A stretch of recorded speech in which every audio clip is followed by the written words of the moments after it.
दिन के भीतर भीतर लिखित में आश्वासन दिया गया कि भवरी देवी बिश्नोई के हत्यारों को पकड़ा जाएगा। लेकिन हत्यारों को पकड़ने की बात तो बहुत दूर है, उन हत्यारों का सुराग तक नहीं है। पुलिस को कोई जानकारी नहीं है कि भवरी देवी बिश्नोई को किसने मारा। नमस्कार, स्वागत है आप सभी का द फैक्ट इंडिया पर और मैं हूं आपके साथ पूजा जादौन। राजस्थान के फलौदी का भवरी देवी बिश्नोई कांड अब बहुत बड़ा सवाल खड़े कर रहा है कि क्या वाकई में पुलिस प्रशासन किसी को बचाने का प्रयास कर रहा है या फिर इस मामले में सच में पुलिस के हाथ कुछ सुराग ही नहीं लगे। कोई ऐसे छात्रों ने एक कत्ल किया जो अपने पीछे कोई भी सबूत ही ना छोड़ गए। क्योंकि कहा जाता है कि कातिल होता है, अपराधी होता है, वो अपने पीछे कोनों को ही सबूत तो जरूर छोड़ के जाता है। लेकिन इस केस में पुलिस के हाथ अब तक 27 दिन बाद भी बिल्कुल खाली है।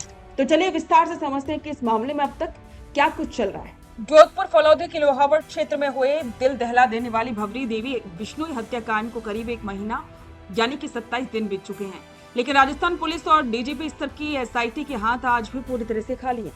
अस्पताल से डिस्चार्ज होती मृतका की बेटी राम ज्योति सीधे घर जाने के बजाय थाने के बाहर चल रहे महापड़ाव पर पहुंची। आखिरकार 27 जुलाई की रात उस परिवार के साथ क्या हुआ, पुलिस प्रशासन के 5 दिन वाले वादे का क्या हुआ और पूरे मारवाड़ में ये जन आंदोलन का रूप ले चुका है। सबसे पहले दर्दनाक रात की कहानी समझिए जिसने पूरे प्रदेश को झकझोर के रख दिया। 27 जुलाई की रात लोहावट के जंबेश्वर नगर में भवरी देवी बिश्नोई अपने मासूम बच्चों के साथ घर के बाहर सो रही थी। तभी आधी रात को अज्ञात हमलावरों ने धारदार हथियारों से उन पर अचानक से हमला बोल दिया। हमलावरों ने बेरहमी से भवरी देवी की निशंस हत्या कर दी। इस खौफनाक हमले में अपनी मां को बचाने की कोशिश कर रही उनकी बड़ी बेटी राम ज्योति भी गंभीर रूप से घायल हो गई।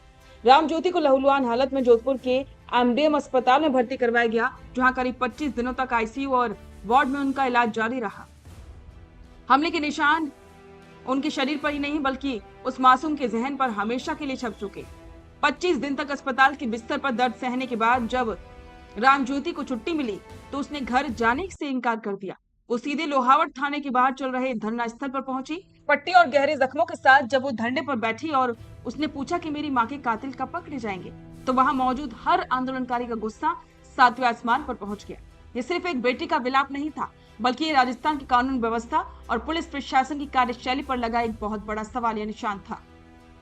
एक मासूम बच्ची न्याय की गुहार लगाते हुए धूप और बारिश के थाने के बाहर बैठने को मजबूर है, लेकिन पुलिस के पास अब तक कोई ठोस जवाब नहीं है। अब बात करते हैं प्रशासन की सुस्ती और जनता के आक्रोश की।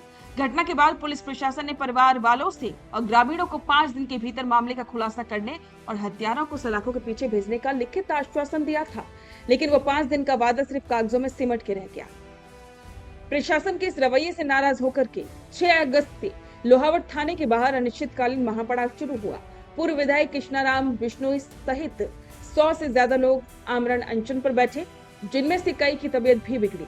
आक्रोश इतना बढ़ा कि हजारों लाखों लोगों ने फलौदी कलेक्टर का घेराव करके चक्का जाम तक की चेतावनी दी। मामला बढ़ता देखकर के पुलिस महानिदेशक स्तर से एक हाई लेवल एसआईटी का गठन भी किया गया, लेकिन विडंबना देखिए कि एसआईटी बनने के बाद भी जांच किसी नतीजे पर नहीं पहुंच सकी। इस पूरे मामले में कई ऐसे सवाल हैं जो अब सीधे सरकार और गृह विभाग से पूछे जा रहे हैं।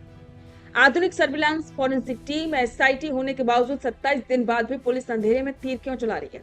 क्या हत्यारों को किसी रसूखदार का संरक्षण प्राप्त है या फिर स्थानीय पुलिस की घोर लापरवाही है?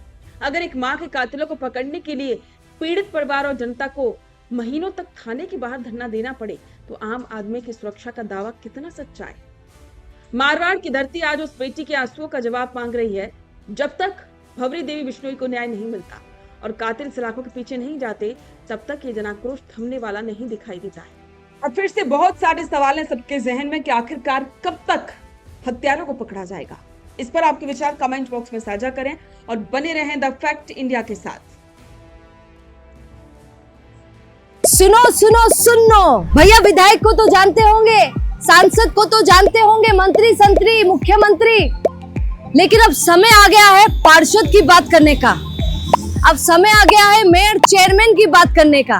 द फैक्ट इंडिया आप लोगों के लिए एक शो लेकर आ रहा है, वार्ड की सरकार, जिसमें हम वार्ड पर चर्चा करेंगे और वार्ड का जो उम्मीदवार है उससे पॉडकास्ट करेंगे उससे बातचीत में आपको बताएंगे कि उसका विजन क्या है, वो जीतने लायक है कि नहीं है। तो आप भी अगर उम्मीदवारी के लिए खड़े हो रहे हैं और अपनी बात रखना चाहते हैं, अपना विजन बताना चाहते हैं, तो द फैक्ट इंडिया पर आपको इनवाइट किया जाता है इंटरव्यू के लिए।